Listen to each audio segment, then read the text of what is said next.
Jadi hidroponik namanya ya. Yang Kita kopot menanam bisa. tanpa menggunakan tanah. Jadi tanaman ini nggak pakai tanah. Kita cuma perlu air. Guiza, perhatikan kakaknya Guiza lagi diajarin cara menanam. Tangannya tidak memegang sayang. Kalau kita menanam di tanah, kita biasanya memberikan pupuk untuk tanamannya ya. Kita cek 1 juta dicoba. Oke, kedengaran suara kakak-kakak? Kedengaran suara kakak? Oke, jadi yang di sekitar adik-adik ini namanya hidroponik ya. Budidaya tanpa menggunakan tanah. Nah, jadi yang tadi Halo, Payola. yang kita panen itu namanya tanaman pakcoy. Yang kecil di sana ada yang bisa lihat tanaman yang di atas ini.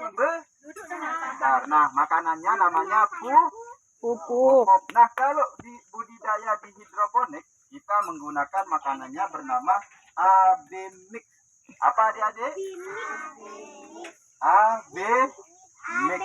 Nah, jadi botol yang jadi yang kakak pegang ini namanya makanan A atau nutrisi A. Apa? Nutrisi A. Kemudian yang warna hijau namanya nutrisi B. Namanya apa? Nutrisi. Nah, kalau kita sebut dua yang ada di atas instalasi ini. Jadi cara menggunakannya cukup gampang. Oh iya, sebelum itu kita perlu juga menyiapkan seperti gelas ini kita sebutnya net pot. Apa? Net pot. Net pot. Nah, ini untuk menyangga si tanaman agar tidak hanyut sama si airnya, namanya TDS meter. Apa? TDS meter. Coba alat ini untuk mengukur kandungan makanan yang ada di air hidroponik. Cara pakainya ya, air dengan net pot. Dan yang paling penting juga kita perlu gelas takar. Apa? Gelas takar. Nah, gelas takar atau gelas ukur. Guiza. Nah, Guiza. untuk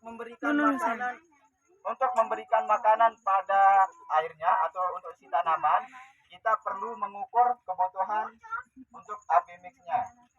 Jadi untuk perbandingannya 1:1. Caranya sangat gampang sekali. Ada yang bisa contohkan kakak-kakak yang di sana?